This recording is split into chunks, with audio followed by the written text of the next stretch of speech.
On to our interview with the guest of the day. I am now joined by the National Youth Leader of the All Progressives Congress, APC, Dayo Israel. He served as a board member of the Lagos State Universal Basic Education Board and a legislative aide in the National Assembly. Thank you very much for joining us, Mr. Israel. Thank you for having me tonight. Good evening. Good evening to you. Now, let me start by congratulating you on APC's victory in the presidential election. How would you describe it?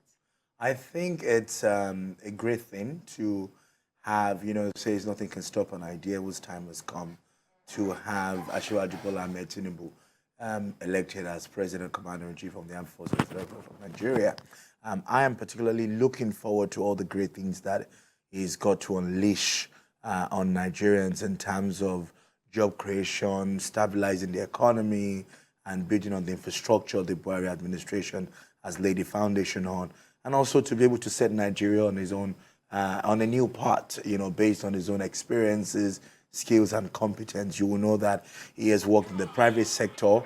He has private sector experiences. He also, in addition to that, he has also, been able to bring people together for a cause that is very important.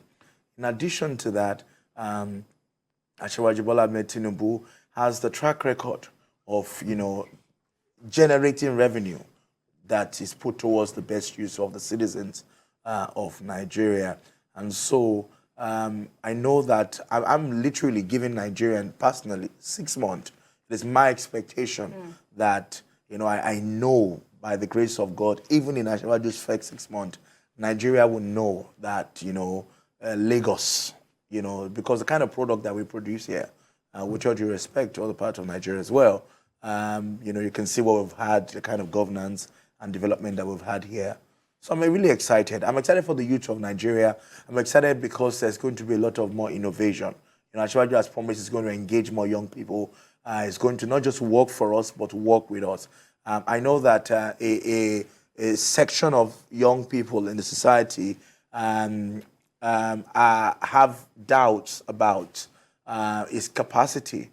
But I can't wait for them to see him in action. And I know that they will change their mind and they're going to be grateful to God that we have an Asiwaju presidency. I know the fears and concerns that a lot of young people have, but I can tell you that Asiwaju is going to be a president for all, and is also going to be a president with impact, visible impact, and action and result. All right. As the national youth leader of the APC, I would like to know, did the election go as you had expected across the country, or were there some parts where you were shocked? I wouldn't say that, was shocked. It's democracy and it's politics. Yes, and there were areas I believe that we could have done better. Or areas? In terms of my party, in terms of result, I had thought that, for example, we would, win some particular state. But unfortunately, even though we didn't win, we also didn't do bad. For example, there's been much ado about, how we didn't win Lagos, for example. But 10,000 difference, of course, yes, if this was a governorship election, we would have lost. But the fact that we were still able to get 570,000 people to vote for us is also, it reaffirms our belief that, Nigerians also still believe, or Lagosians still believe in our party. But of course, largely across the country, the election went peacefully. There were pockets of issues in different places. But I believe that, as a growing democracy, it would become better and stronger. Each election comes with its own innovation, its own growth level. The election of 2015, the election this time around, has brought in more technology and more perfection than we had in 2015. So I think that we're a growing democracy. And while we have teething challenges and problems here and there, we should focus more on the positives and on the goods. And, we should downplay on our fears. I think there's a lot of fears in the country. People are scared. And, they're scared. I've been following social media. A lot of people are scared because, the challenge is many of the young people today did not experience the 90s. They didn't experience the military years and, the early 2000s. So they have doubt about the older generation. But the reality is that there were people like Asiwaju who paid the dues for the democracy that we enjoy today. And they've shown capacity over the years. And I think that young people in Nigeria should have no fear about Asiwaju's genuine intention to create jobs, to fight poverty, to tackle inequality. I sit down with him as a young person and I look at his track record. You know, he believes in young people a lot, the people around him, the team that he's been able to raise. And if you also look at, some of his programs, he's invested in young people. I remember many years ago in 2012, 2014, he wasn't even on the ballot or anything. And he was supporting the African Young Entrepreneur, AYE, by my friend Somi Smart Francis, investing in young startups, financing and supporting NGOs. He supported the creative industry, supported the sport industry. And so many of those, he also has a penchant for identifying great talent. And I am just excited. I'm also hopeful that it would bring that kind of leadership that would stimulate, the economy and the society. I just want to call on young Nigerians to have faith in the Bola Tinubu administration, to have hope in the Bola Tinubu administration. I know that you have genuine fears about the kind of Nigeria that we want. We all want a better Nigeria. We want a Nigeria that works for everyone. We want a Nigeria where we're not harassed. We want a Nigeria where we're not attacked, by law enforcement officers that should protect us. We want an end to police brutality. We want jobs when we come out of university, like our parents did when they were even offered job before they even graduate. But we've gone through so many years of military pain and hardship, and now we're in a democracy. Foundations have been built, and I can tell you that the Asiwaju Bola Ahmed Tinubu, the president-elect, has the interests of young people at heart. Let's give him a chance. Let's, be positive about this administration. We've made our voice known. In the recent election, we have shown that the young people of this country will not take nonsense. It's within your right to do that. And, you deserve a Nigeria that works. And I believe that the message has been heard. And I have no doubt that Asiwaju Bola Ahmed Tinubu is going to work day and night to ensure that you and I enjoy a Nigeria that we can be proud of, where our children would be proud to hold the Nigerian passport. So I want to call on young Nigerian, this country is going to work for us all. Let's have faith in this administration. Let's rally around the new administration, the new elected representative, either whatever party they've been elected from. Let's all come together. Election is behind us, in particular the presidential. It's time to build a nation where peace and justice shall reign. So let's give the Bola Tinubu administration a benefit of doubt. Let's give him a chance to show what has been known of. Look at his antecedent in Lagos, bringing together the best set of team, even improving the quality of lives of the people of Lagos, and setting up leadership that over the years has continued to, make Lagos a 21st century mega city. Forget all the noise on social media and all the hype. The reality is that we all agree with you that Nigeria needs to be on the path of progress, but we need to work together with the coming administration and be clear about the vision we want Nigeria to be. One of the things I'm excited about with Asiwaju is that when he was governor of Lagos State, he developed what is called the Lagos State Master Plan that set a vision for what Lagos should become, how Lagos should begin to embrace an intramodal, multimodal transport system, how Lagos leadership must be effective and efficient.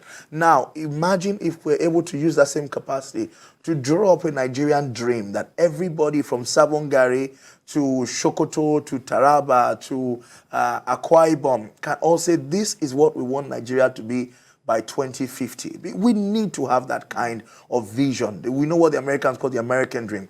We now need a leadership who has the capacity to turn that vision into a reality and who is going to work with us, because the reality is the youth of this nation has come of age. We're no more, toddlers. We're already ready for leadership. And so, Asiwaju has promised that he's going to carry us along.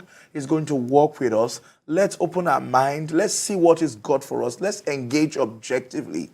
And, I have no doubt, it doesn't take away your role as office of the citizen to hold the government accountable. Absolutely. But let's see what the government has got to put on the table. Have faith and have hope, and I believe that we would enjoy Nigeria under this administration. I want a better Nigeria as well, like all of you. Thank you. I must say that I like your submission about the youth agitating for a better Nigeria. So, because you mentioned Lagos, as a Lagosian, what and who do you blame for the loss of APC in Lagos?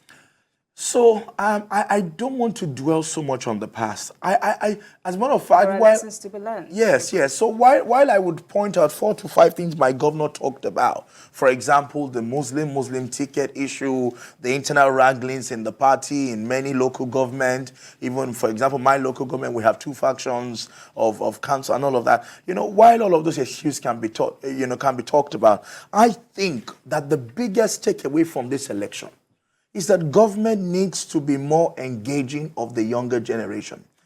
Many times we've seen government, not just for Lagos, but across the country, do town hall meeting to give feedback to the citizens. But I think we need to flip that and begin to engage, have monthly. I remember that I think they said we had that model in Lagos some time ago, 100 days town hall meeting. But this time around, to listen to the yearnings of the people. And, 2 weeks ago or so, I called on elected, appointed political appointees of the government to go to their community and do the needful, to engage the grassroots. There needs to be that. In Lagos, for example, the House of Assembly has something, I think, a quarterly constituency meeting where they go back to the constituency. I think that, one of the things that I think that we need to strengthen that across the country and make it beyond even the legislature, but even political appointees. So if you are from, I'll give you an example. Ikorodu, for example, we have 2 commissioners in Lagos, a commissioner for transport and commissioner for agriculture. I believe that beyond their job in Alausa, that those office holders have a duty to ensure that whatever is being done at Alausa, for example, is is cascaded down beyond even the local government chairman or the councillor, cascaded down in that community. So you have the House of Assembly there. You also need the executives there and also the chairperson of the local government. But I'm not talking about Lagos. I'm talking about the whole country. The new generation of voters are very impatient.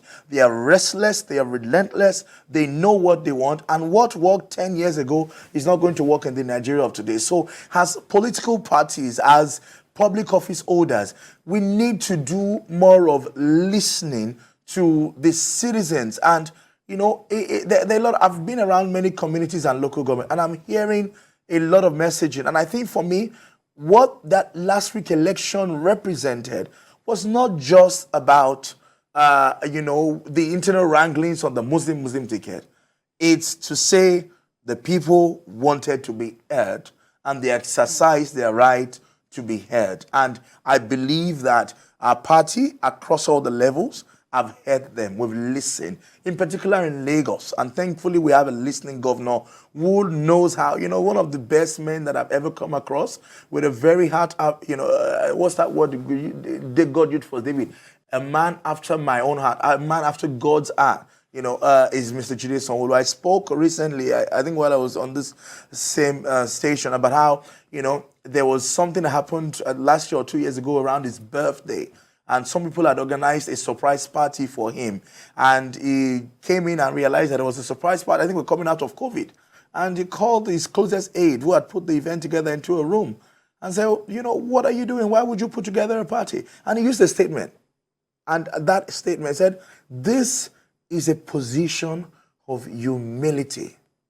And this wasn't him speaking to the media. He was speaking behind closed doors to his closest inner team. And he said to them, there are things that we cannot do because we are in a position of humility. So you can tell when the NSAS issue happened, he was the first governor to go identify to the young people. He took the 5 for 5 request to the president in Abuja. He stood on the side of young people. Let's forget all the propaganda that people have been creating to tarnish the image of the fine gentleman. I believe that we need to begin to move beyond propaganda and begin to look at impact, to begin to look at realities of our society today. And so I believe the biggest lesson from that election, or why we had challenges, is because we've not listened enough. And we need to listen more to what the people are saying, in particular to what young people are saying. Having said that, many think Lagos could still be lost. So I'm asking you, what is being done by your party to ensure that thunder does not strike again?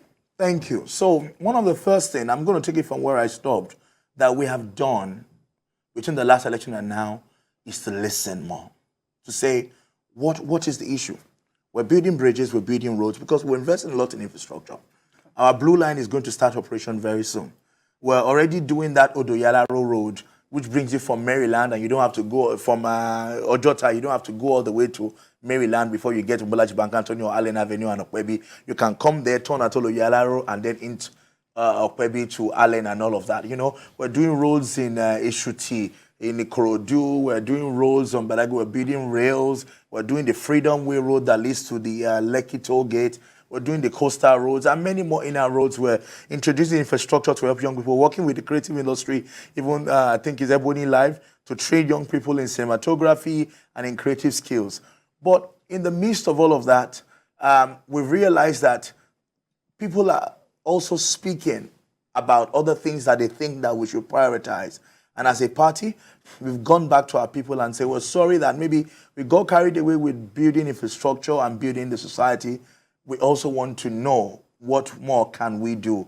And so we have all our officials. 2 nights ago, I was with the GM of La Cepa, GM of La Siama, and a few others were in Parkview Hotel in Ikoyi, for example, engaging even the drivers, the housemaid, and all of that. Just yesterday, the Commissioner for Training and the Staff, and also the SA, EGIS were together with some youth at Onikon. This morning, I was with some youth with the Commissioner for Youth at Ikeja here today. I'm just coming from Etiosa, you know. So and I'm around the drivers of the governance of Lagos, and I see that we're listening more as a party and as a government. We're listening more to be able to ensure, and we're letting people understand that you are the boss. You know, we're ready to work with you. We're ready to, you know, go along with you. Maybe we're moving very fast, but we're ready to go at your pace in terms of, you know, civic engagement. Impressive. So, based on your analysis, what are those areas you think your party should prioritize? So I think from what I have heard, and talking about listening, from what I've heard from our people, I think there are concerns around, I have to be careful how I put this, so that I'm not misquoted on social media. But the people are saying that beyond road infrastructure, it's also important to have, I don't want to use the word stomach infrastructure, but I rather say in terms of, you know, people say to me, we want more money in our bank account. We want more welfare access. Yes, yes. We want more access to, you know, resources. You would agree with me that in the last few weeks, our people have had to go through unimaginable challenges in acquiring, even 10,000 naira in cash. And it's not because they don't have. Many of them have money, but they just cannot even access the money that they have. And, you know, remember Asiwaju Bola Ahmed Tinubu was the first person who stood against the recoloring of the naira and how it is impacting on the Nigerian people. You know, there are many ways to skin a cow, and if you wanted to stop vote buying, there are other ways to do that than, you know, withdrawing all the money from the country when we have less to give back into the country. And so people want, you know, people are complaining we can't buy food, and it's not because we don't have money in our account, but because we need to be able to you know, access our resource and our funding. And I think that that was a major challenge, and people are still going through it. I was also in my bank this morning. I wanted 10,000 naira and they couldn't give me. I don't even mind old notes, you know, and that's the reality. All right. You know, so I think people want access to livelihood, you know. They want to be able to buy fuel into their cars. They want to be able to, you know, send their children to school. And talking about school, I think that, you know, one of the things that is also good is that the Sanwo-Olu administration has invested a lot in education. For example, we have a program called EcoExcel. And what we've done with EcoExcel is to digitize teaching and learning in Lagos and to change classroom culture. So I'll give you an example. A child in Badagry is captured in our EcoExcel platform and data. And so if that child moves into Badore in Ekpe, all they have to do is to move that child's data and information to the new school. But all the record is digitalized. The lectures he attended, the classes he mixed, the exam he did, the result is now captured. And so that first is good for our EMIS, which is Educational Management Information System. But that's not the big thing about EcoExcel. It's the fact that children now have an opportunity in Lagos Public Primary School for collaborative learning. And you know, even the classroom culture, you don't beat a child in a public primary school. It's not acceptable anymore under our new EcoExcel program. So you ask a child a question, and you know, it says 2 plus 2, and it says 4, and you say, good job you. It's good job me. The child says, good job me. So they're taught to also have self-affirmation. In the morning when they get, if the child misses the question, you say incorrect. And if he gets the question, you give the child a strike point, which, you know, every classroom in Lagos now has that board where you can give your strike point. You also give a point to the row where the child is sitting and all of that. Those are kind of information. And I'm saying all our 1,017 public primary schools in Lagos already have this. We've trained over 20,000 teachers in Lagos State in how to teach digitally and how to be able to embrace the new classroom culture. Our children every morning in every public primary school in Lagos sings, I am special, look at me, you will see someone very special because it's me. Because it's me. So you're building a new generation of confident young people. You're building a new generation of young people who are going to be, you know, ambitious, who are going to be aspirational. I think that is the biggest result from the investment Mr. Jide Sanwo-Olu is making in the educational sector. And I think that if you can put children first, which was one of the output of the Global Movement for Children campaign by Nelson Mandela, if you fight poverty and put children first, and talking about fighting poverty, we also feed our children once a day with the homegrown school feeding program. Also, of course, the Lagos State government also has other programs through which they support young people with meals. But, you know, let me wrap up with this on the EcoExcel program. It's the fact that, you know, in the classroom now, our young people are more confident. Public primary schools, and they can compete with children even in private schools. Go and look at some of the competition that they participated in and cups that they brought back home because of that investment in education. I think that there's nothing we can do as much as investing in the future, investing in children, investing in young people and in startups. And that's why our Lagos State Enterprise Trust Fund program, for example, has put a lot of resources into young entrepreneurs. The challenge, though, is that a lot of people that I also found out, you know, from my engagement with people, I'm talking about listening, is that many people in the grassroots have said, oh, we were not aware of this program. Oh, we didn't know that something like this existed. And so we've also listened to all of that. And we're going to, yes, and we're going to do more in ensuring that, you know, we're communicating government programs and intervention more effectively and intentionally to the people in the grassroots, because Sanwo-Olu Administration has done a lot. I think the challenge we have is that less people have been able to embrace these opportunities. Look at, for example, the lag ride program. Thousands of vehicles have been released, you know, through the lag ride, you know, for like Uber, the Lagos Ride program, you know, but a lot of young people in different communities are saying to me, oh, we didn't know that this even existed. So we're going to take that feedback back and go and see how do we intentionally ensure that, you know, we create more jobs through this lag ride, you know, and look at different other ways to communicate our programs and intervention to the grassroots. All right, Mr. Israel, definitely we're still going to have a lot more conversation about the Nigerian youth and the 2023 elections. But let's take this break and I'll be right back. Please stay with us.